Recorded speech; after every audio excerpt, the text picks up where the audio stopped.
No, Josh. Oh, yes. And please, I'll sweat. Whenever you're ready.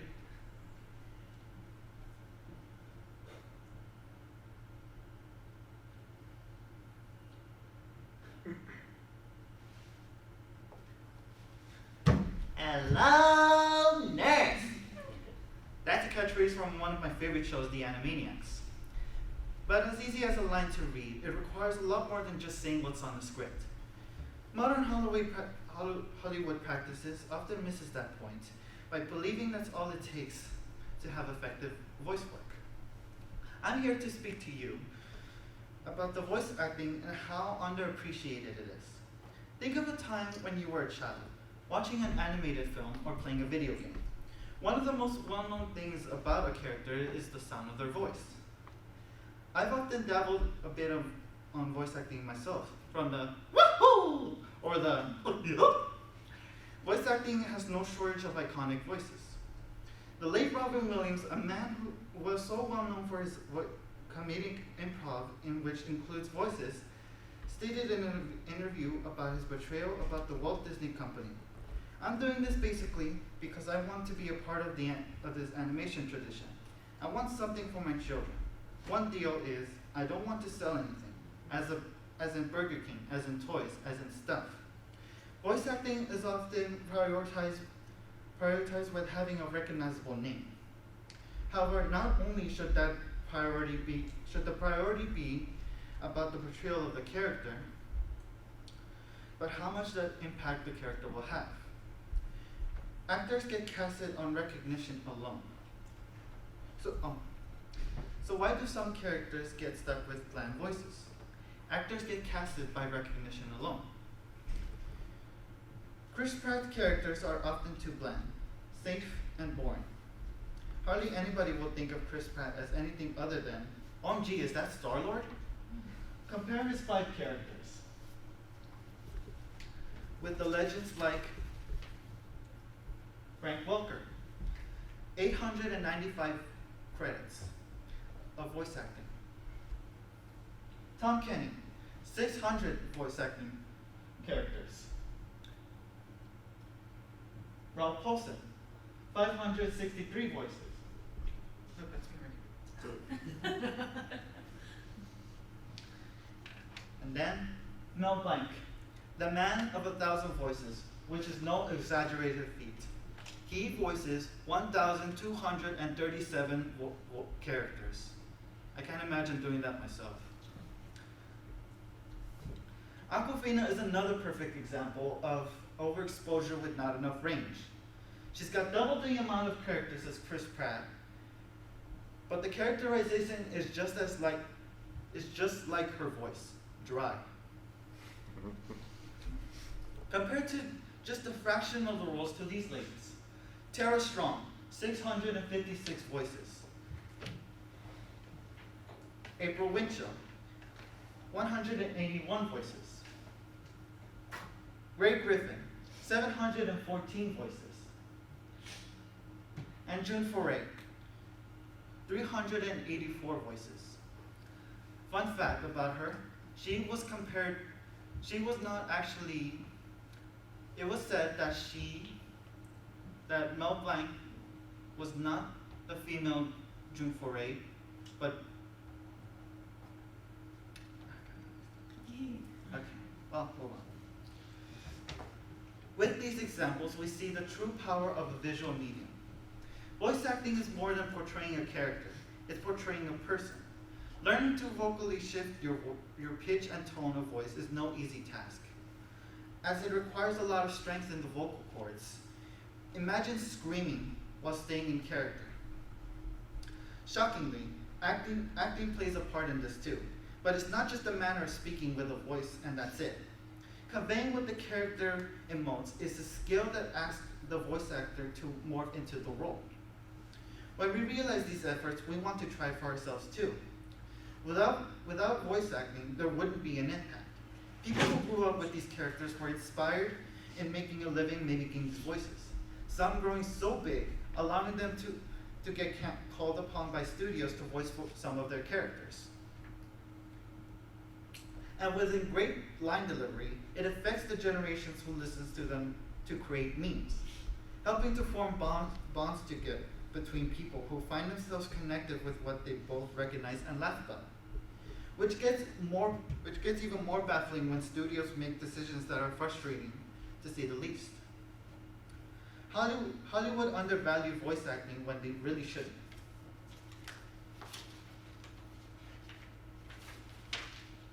They believe pasting celebrity names in posters is a strong aspect of a film, when in actuality, the real power is the portrayal for characters that can change a viewer's life.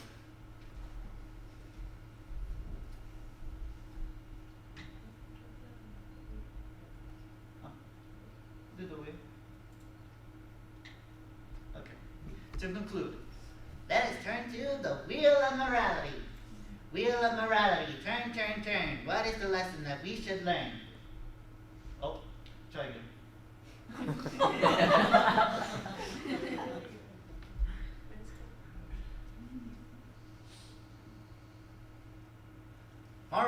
Moral number 8. And the moral of today's presentation is, actors may have it hard, but voice actors have it harder. It's why they end up with a sore throat. Mwah! Good night, everybody.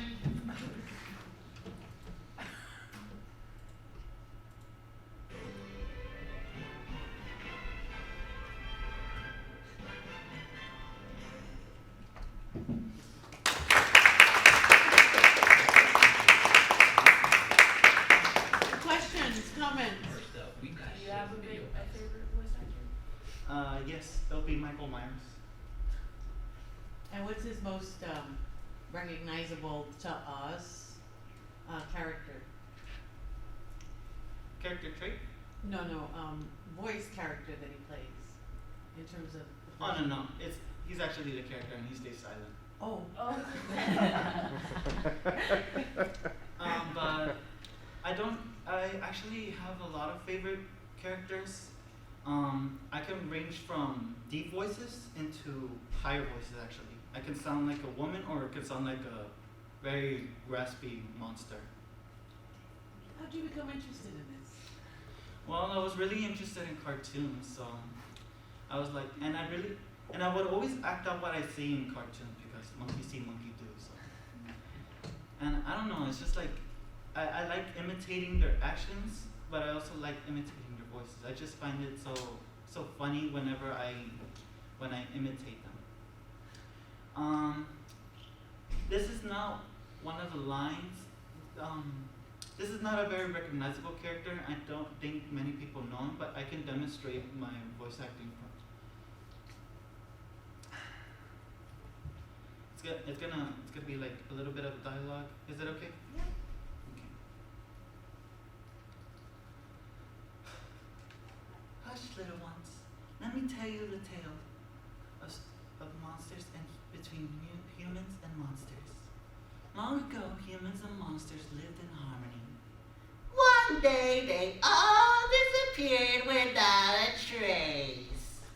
Howdy, it's me, Flowey, Flowey the flower. I owe ya huge thanks. You really did a no real deal, fool. Without you, I would never have been able to get past him.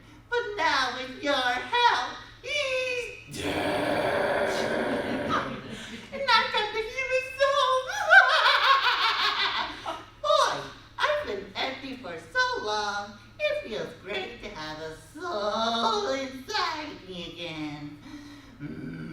I can feel them wriggling. Aw, you're feeling left out, aren't you? Well, that's just perfect.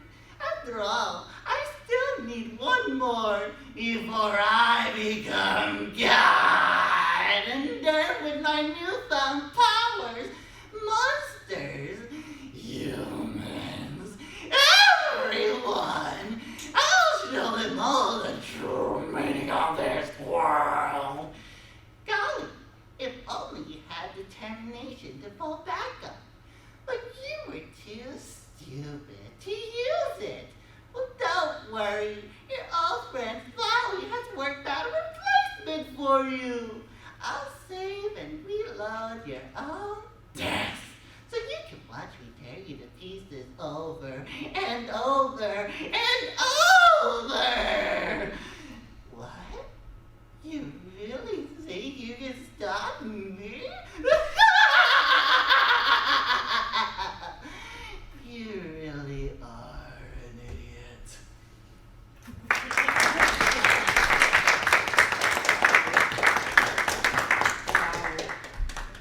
Any other questions or comments? Spot on. Yeah, spot on. Thank you. Wow. So did you get training for this? I trained myself actually.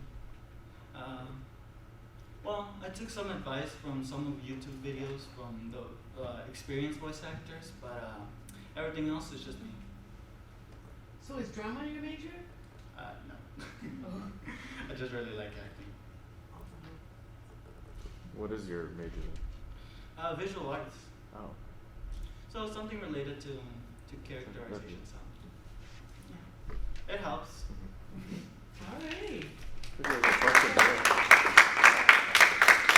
I think this guy had a question here. Yeah, I was gonna say, do you see a future within voice acting, like by yourself? I would like to. In all honesty, if it would be my dream to do animation and voice acting at the same time. So just to be a part of the creative process. So Are you are you a fan of the regular show? J.G. Quintel? I have heard of regular show. I haven't seen it in a while, so Oh. yeah. Yeah, so what he did was just made mock-ups, like hand-drawn, and well, he did the majority of the voices himself, and then somebody liked it, they gave him some money, and then he made a mock-up of that episode, I think. Well, that's a different process than like filmmaking, but you literally storyboard everything. It's what they call boarding. Mm. And then you can look it up on YouTube. Q Quintel boarding the pilot episode, and you can see all his like every single frame that they did, and he voices every single character and thing, and that's how he got started. And now, Interesting. now he has a new show. I haven't seen it, but I might look it. yeah, look it up. So sometimes you gotta do it yourself to get out there. Alrighty. Time. 6:17.